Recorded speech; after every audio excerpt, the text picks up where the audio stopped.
Hi everyone!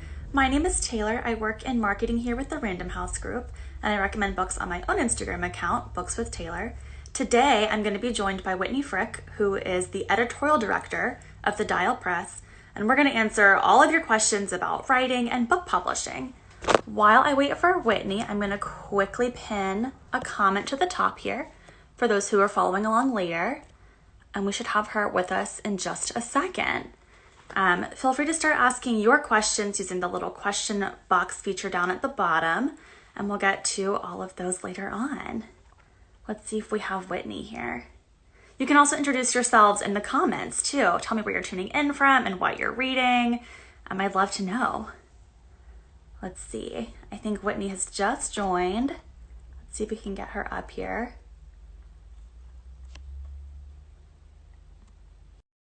Go. She'll be with us in just a second. Oh my God, it worked. You're here. I'm here. How are you? I'm good. How are you? I am good. Should we just jump right in? Whatever you want, this is your show. I'm happy to be here. Well, do you want to tell us a little bit about what your job is at the Dial Press? Sure. So, I am the editorial director of the Dial Press, which means that, I help determine which books we acquire for publication. There's a team of brilliant people who work with me to help acquire books for our list, and we each work with the authors to help shape and clarify exactly what the best possible version of their book can be. And then once we feel we have that book ready, we work with the cover designers to get a cover, and we work with marketing, and we work with publicity and sales, and to really try to help that book get out into the world. And, as the editorial director, I'm sort of tasked with trying to shape the list and give the list a sense of identity, and keep the trains running on the tracks. There are so many people that work on every single book that's published. It's always so surprising to me, the number of hands that touch. Yeah, it's funny. One of my very first bosses said, the thing about reading is that reading is done by one person alone in a room, and writing is one person alone in a room, and it really takes hundreds of people to connect those two solitary individuals.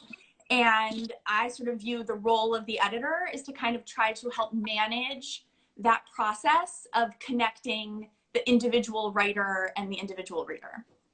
Amazing. Okay, so let's say that I'm a writer and I've just written a book. What do I do now? Well, first of all, congratulations for having written a book. It's a huge accomplishment. So, we at the Dial Press and at Random House, we really pretty much exclusively read books that are come into us on submission from literary agents. So I would say the first thing that you want to do is try to find literary representation. And there's a bunch of ways you can do that. There's databases online that you can go to and look for agents who are accepting submissions.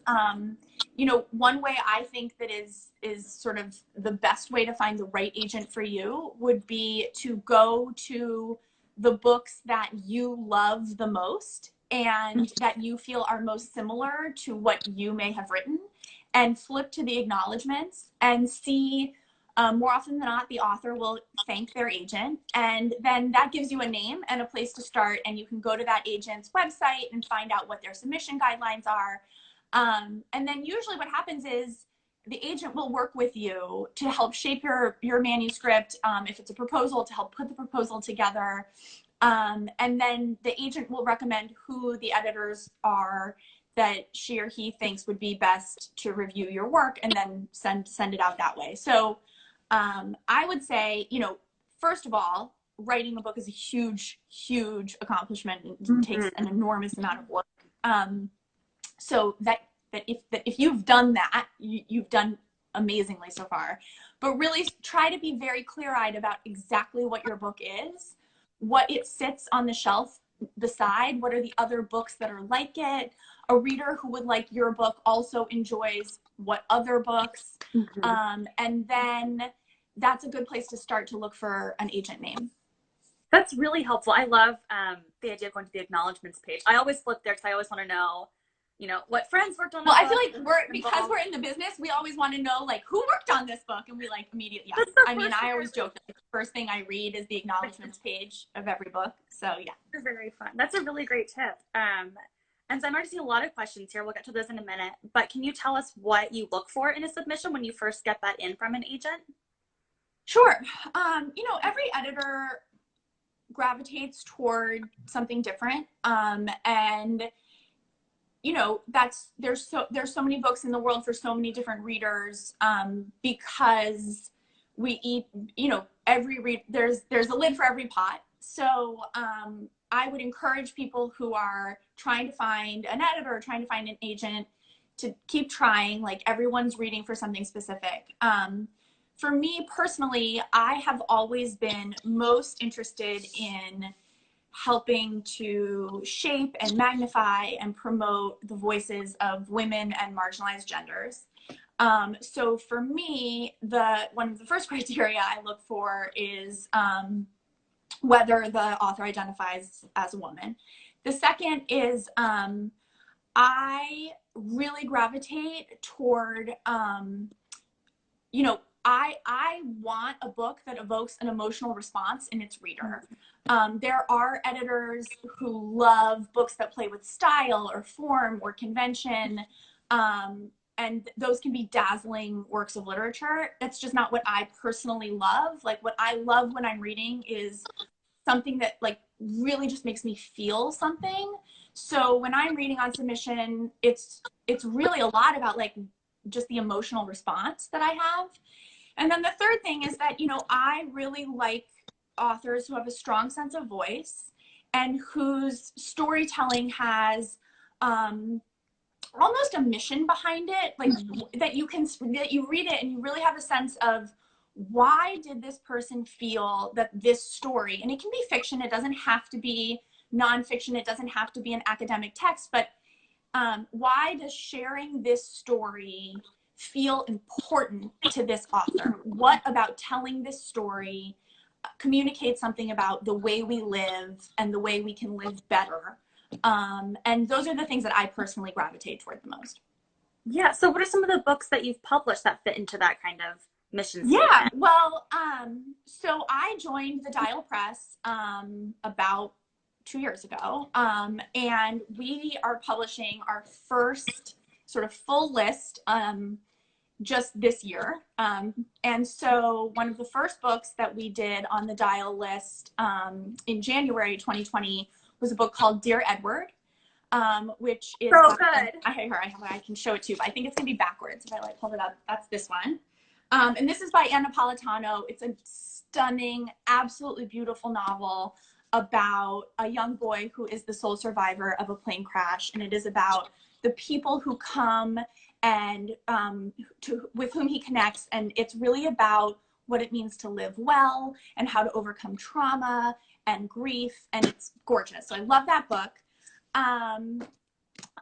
We recently published Glennon Doyle's book, Untamed, which is phenomenal in every way and is really just doing so well right now and really resonating with people at this moment of crisis. And this is Glennon's story of learning to honor herself, to trust herself, and to refuse to compromise her own beliefs and desires. And it's just absolutely inspiring and gorgeous and powerful. And then we have a few things coming up that I'm really excited. A little sneak peek. This is a memoir called What We Carry that will be published next week by a writer named Maya Lang. And this is about Maya's experience caring for her mother who had early onset Alzheimer's. And it sounds sad, and there are parts of it that of course are, but it is actually an incredibly life-affirming book about what it means to give and receive care. It's about being put in impossible situations and learning to thrive, and it's absolutely gorgeous. And then this is a novel called One to Watch that the Dial Press will be publishing in July. And it is so much fun. It is just an absolutely smart, wry, observant, pitch perfect rom-com. And it's just, people are loving it. Early readers are absolutely loving it. So excited about. So those are some of the things that we've got going. Fiction, nonfiction. Oh, here, I'll show this other one. We also publish Olivia Gatwood, who is a poet, who is such a genius and so amazing. And she's doing one of these live events on the Random House for National Poetry Month. So everyone should check out Life of the Party. So it's really just a collection of strong women. And I'm so proud to be helping to put their work into the world. Yeah. Those are amazing. I'm seeing lots of great questions here. So for those of you who are just tuning in, this is Random House Live with Whitney Frick, who is the editorial director of the Dial Press, and we're answering some of your questions about writing and publishing. So one of the questions I'm seeing come up 100 times here is, what advice do you have for writers and also for aspiring publishing professionals? Yeah, it's funny. I always say that like the best piece of advice you can give an aspiring writer is put your butt in the chair and just keep writing. I said earlier that one of the things I most gravitate toward when I read something is if I feel like the author clearly has a sense of mission, and you can tell that the story that they want to share feels imperative to them. And so my advice would be to writers, like, what is that story that you feel is imperative that you share with the world? And then sit down and write it, even if it comes out in little bits every day. One of the books that I just held up, I actually acquired because I had read Facebook posts that the author had written, and I could tell in those Facebook posts that she was really grappling with bigger issues, and that there was space for her to tell that story in a larger way. So you can be a writer even if you're posting on Facebook, or even if you're just writing notes in your phone to yourself. So that my first piece of advice would be like, listen to your own voice and just keep going. Did that sort of get the Yeah. question? Okay. Sort of forgot what you asked at the beginning. Yeah, and then the other part of that question was, do you have any advice for aspiring editors, people who want to break into the industry? Yeah, well, so, this is a business of artistry, which is like its own weird dynamic. And so what I would say to people who are interested in joining the publishing industry is try to read everything. Read across genres. I think often what happens is that we get out of school and we've like been told to just read sort of certain things that are a part of our syllabus. But really what we want in publishing is people who have a passion, and that passion can be for a specific thing. So like, if you love sci-fi fantasy, read sci-fi fantasy and be active in the way you talk about your love. I feel like, Taylor, like, this better than anyone. Like, there's such an active Bookstagram community these days, and publishers are so hungry to have people on their staffs who are a part of the community and who are engaged in what readers are actually reading. And so when I'm interviewing people who want to come work with us at Dial, or talking to young people who are interested, my very first thing is I say, like, well, what have you read? What do you love? And the most important thing to be able to do in publishing is to talk about what you love to read, why you love to read it. I think when we're at our best as publishers, what we're doing is we are actively responding to culture and influencing culture. So we're paying attention to trends, we're paying attention to what people like, we're paying attention to what the conversation is, but we're also in this incredibly privileged position to get to try to influence it. Yeah. So, I really love to like talk to people who are interested in getting into publishing because they have a vision of how they can do both those things. My favorite part of the job is definitely working with this team of incredible people that love what they do. And every Absolutely. single day. I always joke that like going to work, which I miss going to work so much, is like summer camp for book nerds. You know, like we're all just standing around like chit chatting about like what we read over the weekend and what we love, and that's the best part. It's so much fun. But I feel like there's this perception that editors and editorial directors are just sitting in their offices reading all day. Is no, that true? No. Well, now we're like sitting in I'm in actually my neighbor's house, but you know, we're sitting in our living rooms, Zooming all day is what we're doing. No, but you know, we go to a lot of meetings. I mean, most of the reading and the editing gets done in evenings. I'm much better early in the morning than in the evening. So I'm up at like 5:15 to try to get some editing done, and on the weekends. But again, when you fall into a story that you love and you're working with an author who has such a clear sense of vision and the job is to try to help them execute that vision, it can be really exciting. What are some of the so what are you doing during the day then, besides all of the Zoom calls? Lindsay, what have I done today? So, I mean, there's a lot of email, of course. We are always like constantly responding to email. So, I mean, so for example, right now we are getting ready to put together our summer, this is going to sound crazy, but our summer 2021 list. So I had a Zoom this morning with the editors on the Dial Press team. We went through what the list is, and we are putting together what's called title information sheets, TI sheets, which is basically our best attempt at explaining these books. Each book gets a TI sheet to marketing, sales, publicity, and so we're writing copy, we're distilling some of the reasons we love the book into quick bullet point thoughts, pulling the author bios together. So that was what we were working on this morning. And then somebody on my team has something on submission that they're excited about, and I read it over the weekend with her, and I'm also excited. So she and I are going to have a Zoom this afternoon to kind of chat about like the vision for it, and then she's going to call the agent and ask if she can get on the phone with the author.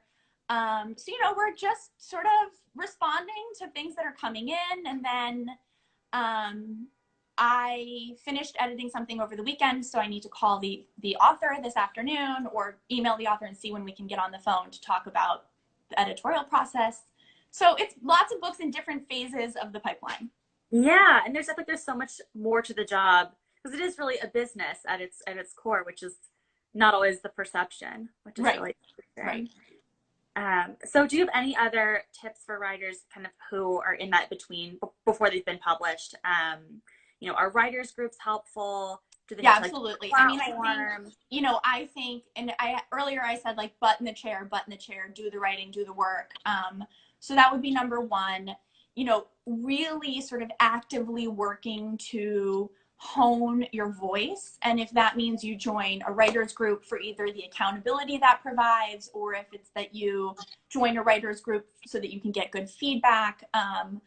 You know, there are definitely MFA programs around the country that are amazing training grounds for writers, but not absolutely necessary. I have a large list of authors who I've published who have never attended an MFA program. There are also, you know, you can do like virtual. There are authors out there who teach writing workshops and they're doing it virtually. And that can be really helpful. But, you know, the idea behind publishing is that you are selling your written work on a commercial marketplace and trying to share it with the world. And so I think one of the things that you can do to sort of get yourself ready for that process is do it in your own community, get feedback from people. If you know someone who's a reader who you respect, who's, you know, in book clubs or is an active reader and you want to share your manuscript with them, it's good practice to try to just get feedback. And so those are all things I would say. You know, Anne, who wrote Dear Edward, she is in a writer's group with 2 other authors.